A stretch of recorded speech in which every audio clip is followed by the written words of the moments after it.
It's a very, very auspicious day today. We are going to be celebrating students. We're going to be celebrating you. And how we are going to be celebrating you is we are going to be talking about what we think directly affect you, and we think that what directly affects you need to be debated. So welcome to the first ever Tuks Talks. It is an initiative that has started to cater for the issues that need to be spoken about. We've put together a panel of a very, very interesting array of people.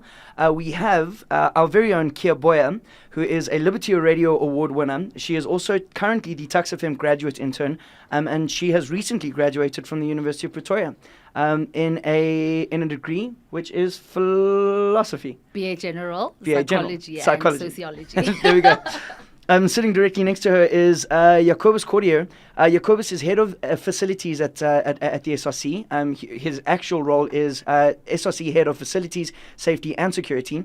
He's also a SONOP resident and a student at UP. Jacobus, what are you studying at the moment? I'm studying law, third year. Third year, Yeah. okay. Which is a great segue into the gentleman who's sitting directly next to him. Dr. Joel Modire is a UP lecturer in jurisprudence. Now, I need to say that carefully because I only recently, and by recently about 10 minutes ago, found out what jurisprudence is. He's also a published author and an editor for the South African Journal of Human Rights. Welcome, Dr. Modiri. Thank you. And of course, a person who is no stranger to TuksFM, the SRC president and student at UP, Mr. David Kapwa. Hello. Very happy to be here. Good. And the man himself, Professor Coupe, the recently appointed, are we still saying that it's recently appointed? The recently appointed Vice Chancellor of the University of Pretoria. Welcome, gentlemen and ladies. Thank you. Thank you. Okay, so in the space of about 6 months, the University of Pretoria has done some extremely important things. We have been responsible for making leaps and bounds in many, many different faculties. And some of the highlights is we were able to successfully inseminate a lioness, which speaks to our veterinary services. We were successfully able to take a picture of the black hole based on software that was developed here at the University of Pretoria. This radio station and institution has recently won the Liberty Radio Award for Best Campus Station of the Year. Professor Coupe, is the University of Pretoria the best university in the country at the moment?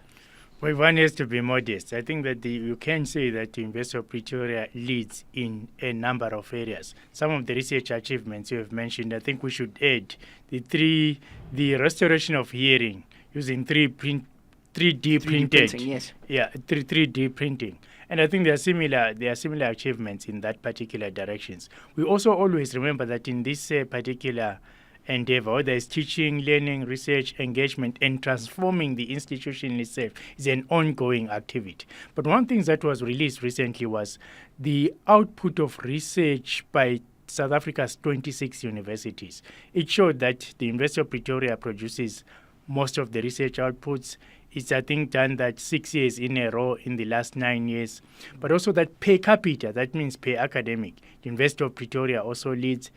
Third, that the largest number of academics with PhDs are at the University of Pretoria, produces more PhDs than other universities, produces more masters, more engineering degrees than any other university in South Africa. So there are all of those things that we successfully did. Okay. Then there are all of those things we also need to do some more work on.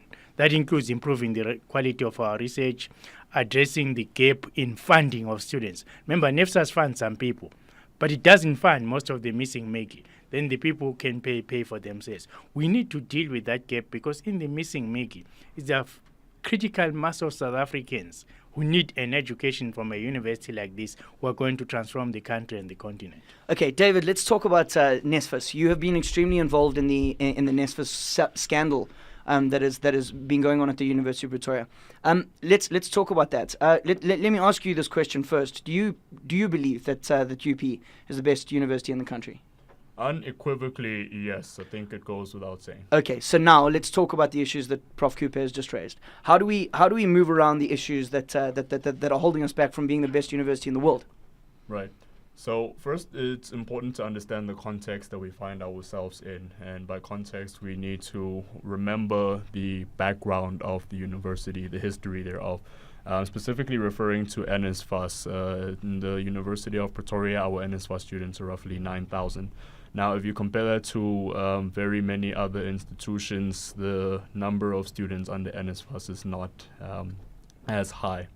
Now, with that being said, the university is going through absolutely great strides and great lengths to ensure a greater level of inclusivity for these NSFAS students.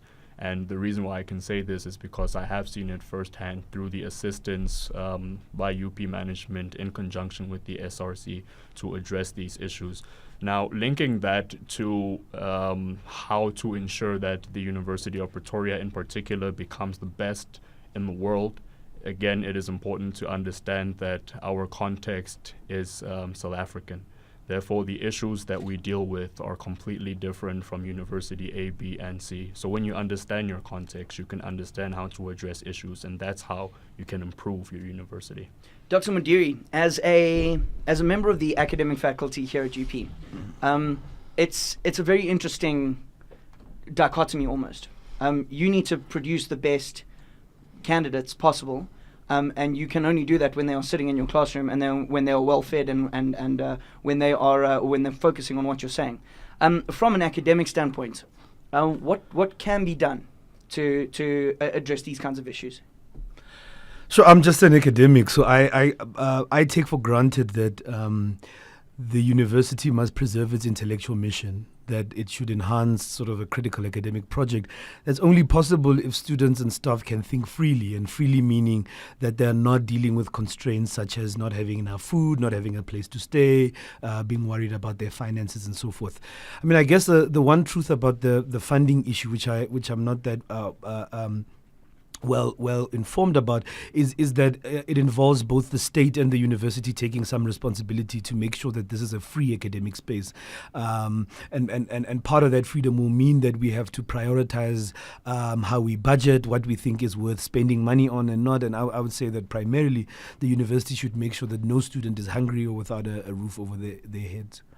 And would that make us the best university in the world? Well, I would echo Professor Kupe's call for modesty. I mean, I'm not interested so much in whether we're the best, but I am interested in whether the university maintains the basic features of a good academic institution. And I've said the one is that it has to preserve its intellectual mission. It has to enhance thoughtfulness, democracy, transformation in society. It has to produce thought leaders and leading minds in the areas, critical areas of development in our country. It has to serve its society. If it does that, I'm happy. So I prefer us to be a good university. Whether we're the best is another matter altogether. Very diplomatic, thank you. Jacobus, can we just talk about being head of facility safety and security here at UP from an SRC standpoint? What do you think what can we improve in that area?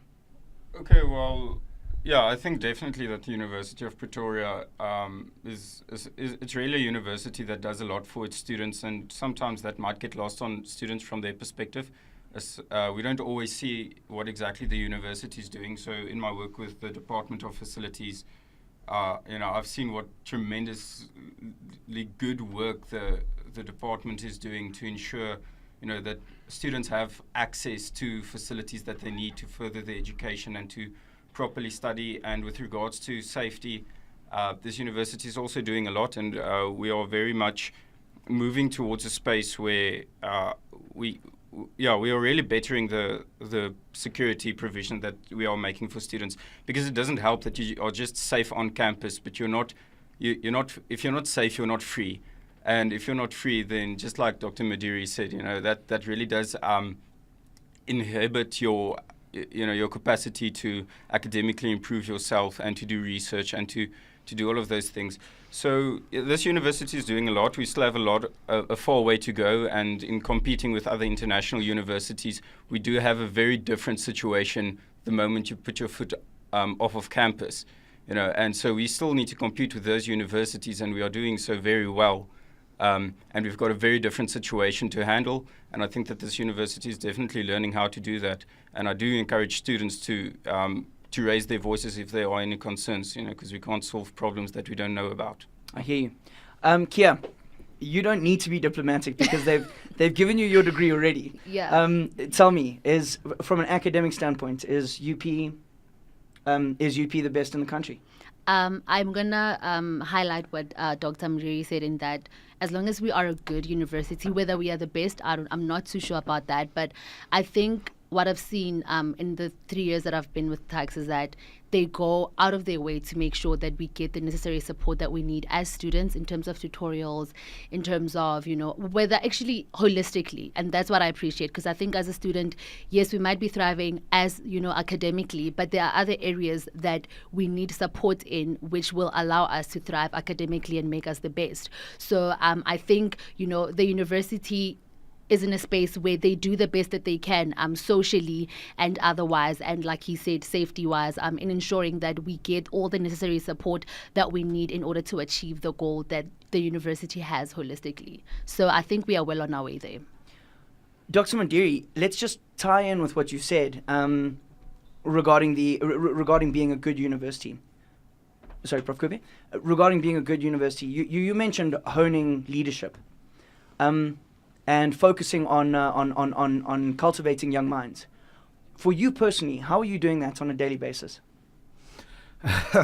Well, when I come to work and try and be the best teacher that I can be. But what I try to do and have tried to do for many years is to be part of a collective of academics who have been insisting on transforming the curriculum that would at the same time prepare technically well-skilled lawyers on the one hand, which is fairly easy, but that would also at the same time produce critical, democratically minded, publicly engaged citizens by exposing them to literature and materials that's sort of at the cutting edge of the field, getting them exposed to African and black radical traditions of thought, feminist Marxist ideas, as well as the sort of mainstream dominant ideas in the field. So what I try to do is to get students to actually, honor the fact that they have 4 or 5 years in which they have the freedom to think.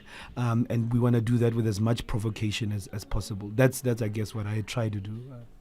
Professor Kupe, I've got a question for you tying into that. Yeah. You've worked at a number of academic institutions around the country, around Africa as well, and you've had dealings with a number of academic institutions.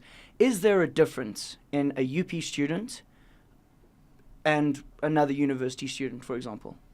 No, I think that some fundamentals are the same, but I think I want to tie in what Dr. Modiri was saying. I think he described what a graduate's attributes is. A person who has gone through this institution must have certain attributes, and I think I like the way he did it. Say critical thinking. You can be taught all sorts of details and information and all of that, but what that should lead to is to you being an independent, free thinker who can deal with current context, changing context, and new realities. And I think then you are actually a university graduate. And I think that what I like in the 4 months I've been here, well, I'm exaggerating, 4 months at the end of the April or thereabouts, is that I've seen that actually is placed in very interesting ways. All universities aspire to that, let me say, including the ones I've worked at. But I think that at UP, and I think that is what Kia was saying, is they try very much to embed that all along the way, including in what is called the core curricula. I've attended a number of society events at UP, including one I attended on last Friday at Prince of Campus, where the students there, who are medical students, are assisting young kids in Mamelodi to study, prepare for university, and prepare for high school using their own knowledge. And so we sat at a gala dinner, and they were reflecting on that. I was very impressed, and it was more than I had expected, actually, from elsewhere, and I don't necessarily mean where I was last. But but it was interesting that these were people free. There were no lecturers, there was no dean, there was no professor. The only person who was not the students was myself, and I'd never met them, and they'd never met me. Yes. I think that is, seems to be building, without knowing the whole institution, a critical mass of students doing that. It must be, because there are different lecturers bringing different perspectives. Because what is a university without you being exposed to different perspectives and ways of thinking? Because it's about the last time you will get that chance. When you get to work, things are pretty well streamlined, and there's no chance to be fluffing around thinking about that idea. Targets have to be met, things have to be done. So I think to that extent then, to agree with Joel, then we're a good university. Okay. The question is, are we good evenly, because also there are uneven pockets. You see, we can't talk as if all departments are the same. Yes. We can't talk as if all lecturers are the same. We can't talk as if all of management is the same. Yeah. There are weaknesses here which we have to address in the interest of really going to bed, saying, at a general and at a critical mass level, this is a good institution. Okay, David, very quickly. You had something to add? Right, just to add on really quickly, another really important facet of this conversation is truly the role of active citizenship. I'm very much against the notion and the idea that pedagogy is to direct an individual to become an employee. It is something I cannot stand. And anywhere I'm invited to speak, I say we need to loosen the shackles of mediocrity that bind so many to complacency, because this is a strong belief that I have. So for the students who are listening, I think it is important to emphasize the fact that the university experience is rich. And in that richness, there is more than the academic aspect, because you can learn, you can unlearn, you can create levels of emotional intelligence, and that comes through experience. Cool. Jacobus. Okay, yeah, so I just want to refrain from sounding like a fanboy of Dr. Mudiri, but I had jurisprudence from him in first year, and I'm also currently taking the third year module from him.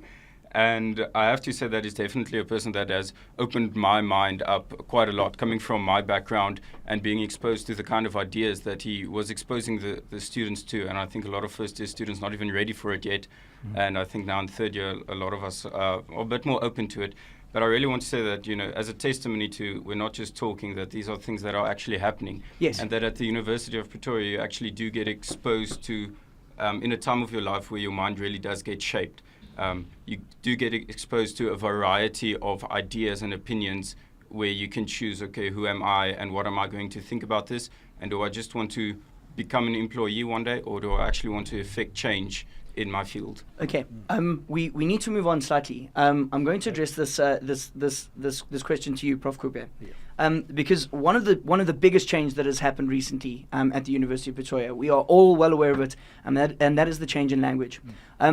I imagine that right now you are rather sick of people asking you about the change in language, but I do think that it needs to be addressed. One of the biggest things that we've changed at the University of Pretoria is the medium in which we are broadcasting education, and that's something that we need to acknowledge.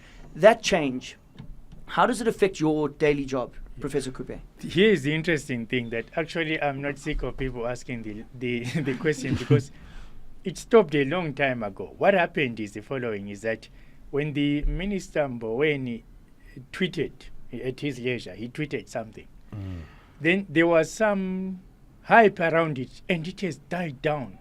Literally, I'll be lying if I said I've received. I used to receive some letters, see some stuff in Build, in the Pretoria News. Literally, it's not, I've said even on television and other radio stations, doesn't appear an issue. However, yes, we have to talk about it. First, its impact we can't measure now. It's only 4 months into the. We haven't even seen the first exams where people would have preferred to be taught in Afrikaans. Now they are doing English. I suppose, being also a person who didn't grow up speaking English, but learned it at school, but they would struggle in articulating themselves as well as they can.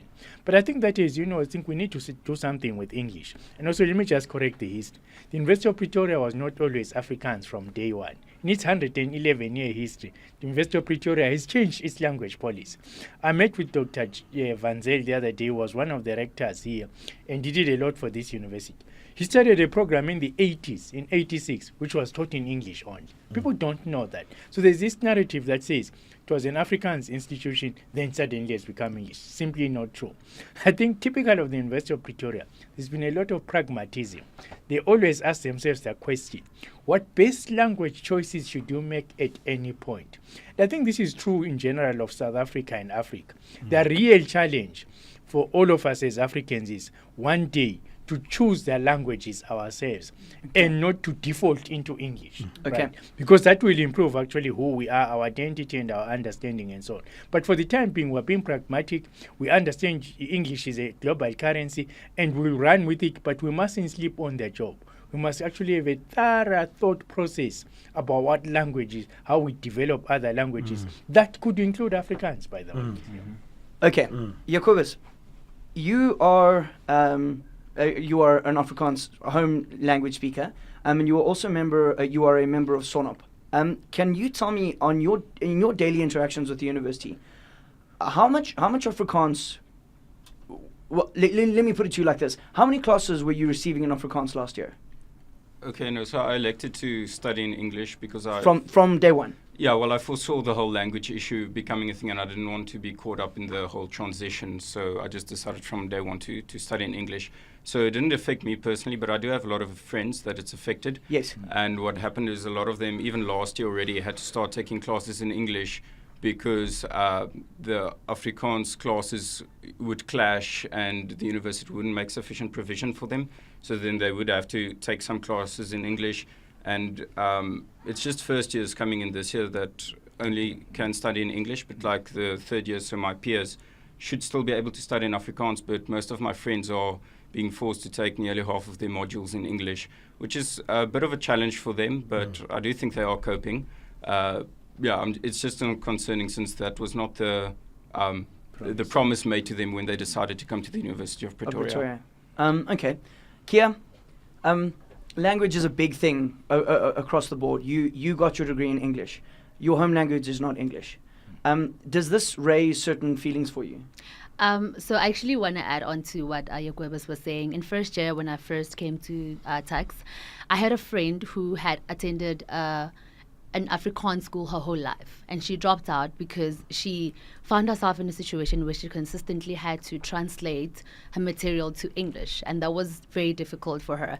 And for me, because I have been in a Model C school, in a multiracial school for a very long time, I find that I'm programmed to think in English, so it's not so much of a big deal for me. But Prof. Cooper said something about not being able to measure the progress of language. But having conversations with my fellow students or previous students that I was in varsity with, I think there's a sense of inclusivity for a lot of students in class, and in terms of like just give me an example of what you mean by inclusivity, please. Okay, so I know there were conversations about how I don't know how true this was because I've never really taken an Afrikaans module, but some people were like, no, there's not, like, white people are more advantaged in terms of like the scopes that they receive and whatnot, and also the fact that it was English and Afrikaans, like different classes being attended. So it was like Afrikaans were that side and English were that side. Now they find themselves in spaces where it's literally like we are all in the same class. Well, one academic, okay. Yeah, and I think it also kind of increases social coherence. So like we don't have to necessarily, even on campus, you get to learn about other people within those spaces and just coexist within those spaces. Dr. Madiri, does language dictate culture, in your opinion? Partly, and really only partly. I mean, insofar as has been pointed out, many African people live in two worlds, right? They live in their home culture and in the master culture, the cultures that they come through the colonial experience, English and Afrikaans. So partly, but for an institution like us, it is important to understand the implications of language go beyond even the learning experience. So, for example, they affect staff composition, because had we maintained a 50-50 English-Afrikaans dispensation, that would have meant that you would have needed to appoint more Afrikaans-speaking lecturers. Speaking Afrikaans would have been a requirement, which would have, for the most part, translated into white staff members. That's the first thing. Secondly, in most of the Afrikaans classes, particularly in Pretoria, there were white-only classes, and that has serious implications for some of the material some of us want to teach, because you're teaching lawyers who are going to be serving all kinds of clients and all kinds of communities. If their 4 years or 5 years of learning are situated in white-only spaces, those are serious problems, and they do produce secondary cultural problematics, certain kinds of cultural assumptions about the other and difference, which can be allayed if everybody's in the same class and deals with the historical contradictions of our society face to face as opposed to separately. So the question of language is absolutely important as part of how does a society remake itself after so many years of really tragic and violent forms of oppression and brutalization. But surely it could be said that I'm going to need to choose my words very carefully here. But surely this could be there is an argument that could be made that this is reverse oppression. No, I don't think the argument could be made that it's reverse oppression. In part, as has been pointed out, because the majority of students here at UP are not first language English speakers. Okay. So we're not favoring a group here. We're really making a fairly pragmatic turn. Yeah. Prof. Kupe? Yeah, no, I was going to say that really, as South Africans, and not just South Africans, as Africans, we all, in a sense, trading in a language that is not of our choice and of whether it's Portuguese, French, or English, right? The distinct and interesting things about Afrikaans is that it was developed within this context. But unfortunately, it was then tied by some, not all Afrikaans people, not all Afrikaners, to an oppressive racist system. And remember, not every person who's Afrikaans was racist. The Afrikaans people fought for the struggle for democracy, right? So decoupling Afrikaans from that historical legacy and putting it into the larger pot of languages we can choose as Africans is our real challenge. And we must approach that with positivity within a democratic constitutional framework.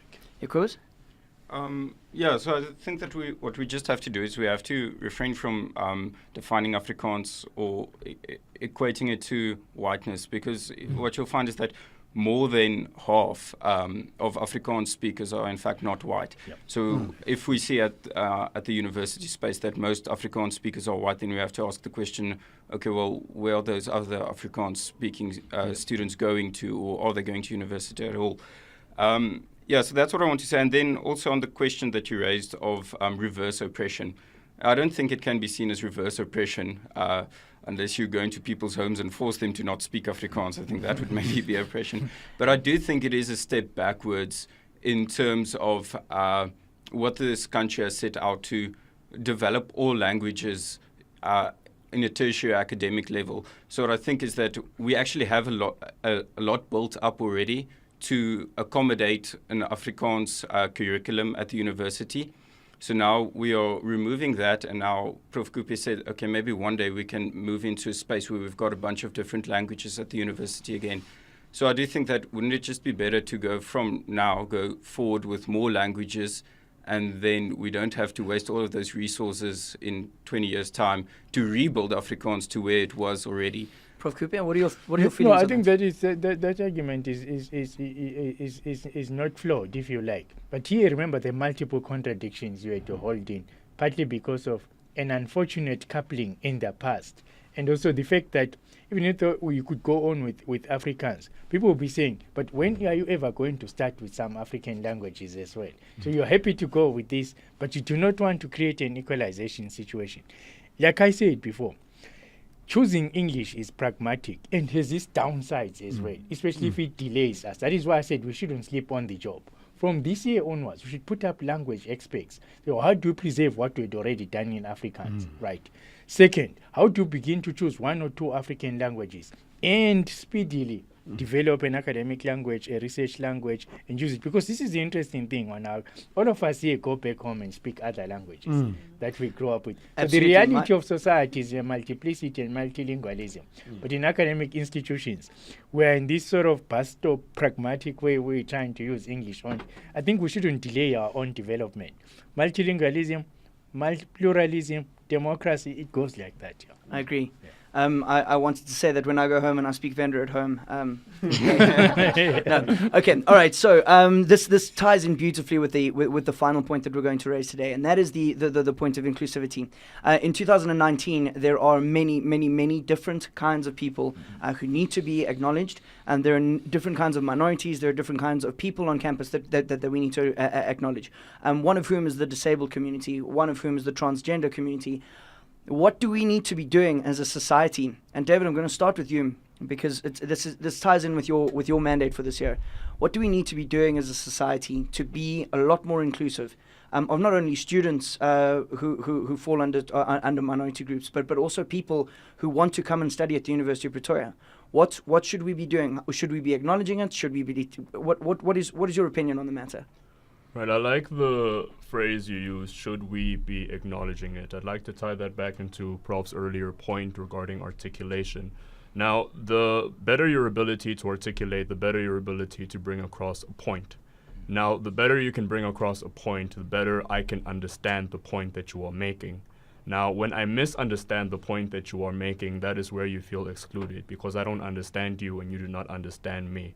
Therefore, if we can get to a point where we understand each other's context, you don't have to agree, but if we can understand, and that goes across all spheres and spaces, in the LGBTQIA++ community, with our students who are disabled. There was a student who came to see me a few days back. You might have heard of her. Her name's Taniko. She graduated with major disabilities. She currently has a torso and a finger, and that's about it. And she came to me and explained, this is what I've had to deal with in my university experience.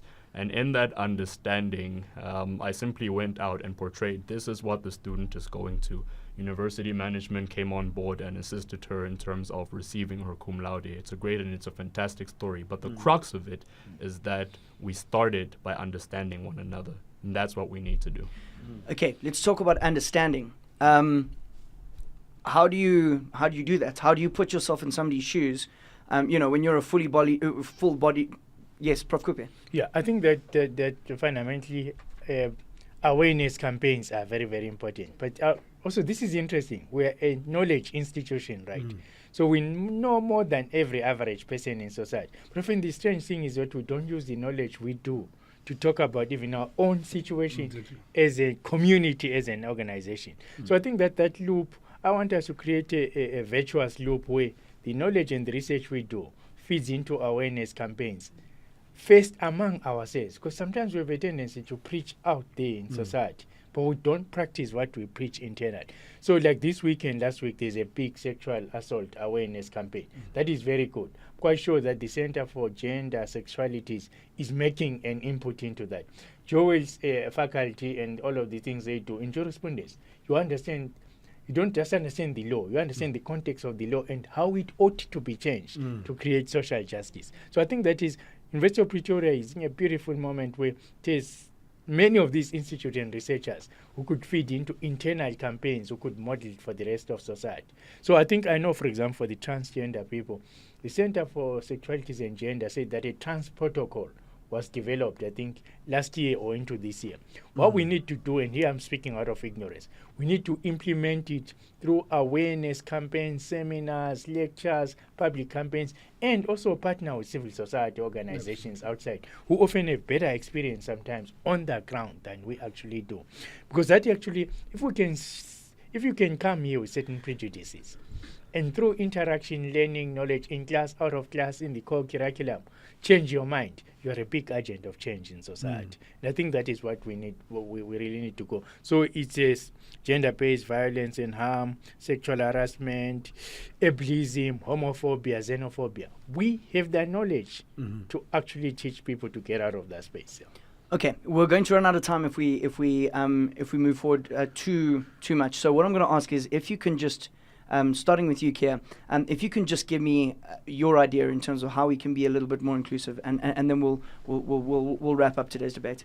I actually wanted to highlight some of the points that Prof. Cooper made in terms of creating awareness. I remember I was highly involved with student support when it comes to trying to shape the policy for sexual assault, because it was a very tricky situation.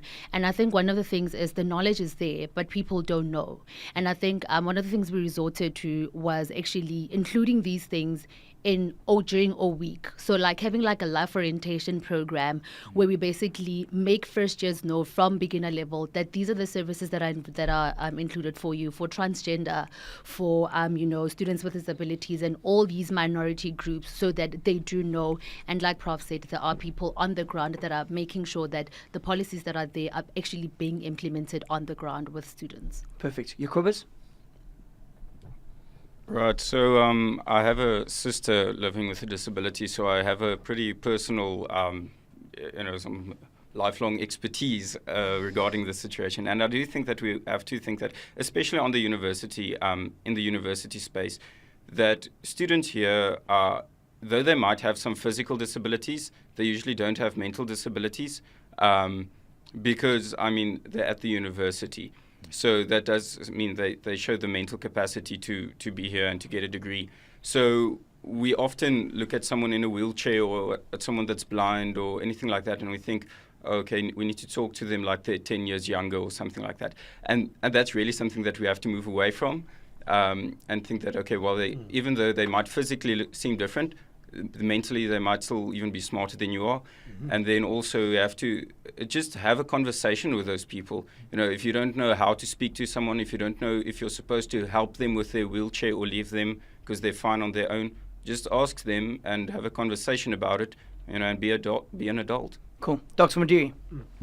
So I'm, of course, uncomfortable with the notion of inclusion. The university belongs to the community as such, and so there's no one who is to be included because who's the includer in that kind of setup. I mean, I think the university must remain a space of contestation of knowledge, but also must become a space where people are comfortable with living with difference. Because we are all thrown into this space, we have to learn to live with different bodies, different sensibilities, different behaviors, different sexualities, and so forth, without ever privileging any one of those as the norm. And I think if we learn to cultivate some of that, because in some ways diversity, inclusion sounds like some kind of charity, and it's not. We have a responsibility to make this an institution for everyone and everybody. So that's what I'd say. Cool. Right. So relevance. The information is there, but for many people it is not relevant to their particular context. And because of that, we do not take the time to go and find out and to familiarize ourselves, which again breeds misunderstanding. Now, if you can create debate, as Dr. Joel was saying, debate creates relevance because it's constantly within the sphere of conversation, much like what Prof. Coupe was saying regarding the language policy. Right now it's kind of fizzled out, so it's not really considered to be on the same level of relevance in terms of the current discussion. So to create a greater sense of inclusivity, we need to actually be having the conversation, speaking, having the tough talks. We can't be walking on eggshells and pillows and holding each other's hands. We can do so in a constructive manner, but these conversations need to be happening, and in doing so, it'll create their relevance, which will lead us to greater inclusivity. What a perfect way to cement exactly what the goal of these Tuks Talks are. Prof. Coupe, final thoughts. I think that the university really can be and should be a powerful player in society in making a decisive difference. What it must do is bridge the gap between the knowledge it has, which has to be improved all of the time, of course, and its own practices internal. If you have that credibility gap, you dent your capacity to be an influencer in society, especially to make a decisive difference, to create the kind of society envisioned in the Constitution, even where we need to improve the Constitution, if you know what I mean. And what is that? A just, non-sexist, non-racist, democratic society, where we address all of these things: inequality, poverty, gender inequality, and the differences that lead people to harm each other instead of to live with each other. Beautiful. If at any point you would like to suggest a topic that we can bring to these Tuks Talks, please WhatsApp us on 061 720 1072. I'd like to thank all of our delegates for coming through today. They say that an argument is a group of people talking ignorantly, and a debate is a group of people who understand what the question is, giving diplomatic answers, and I think that we've avoided that today. So thank you very much, ladies and gentlemen. We will post this debate on YouTube, and we will also invite you to join us in the conversation at TuksFM 107.2.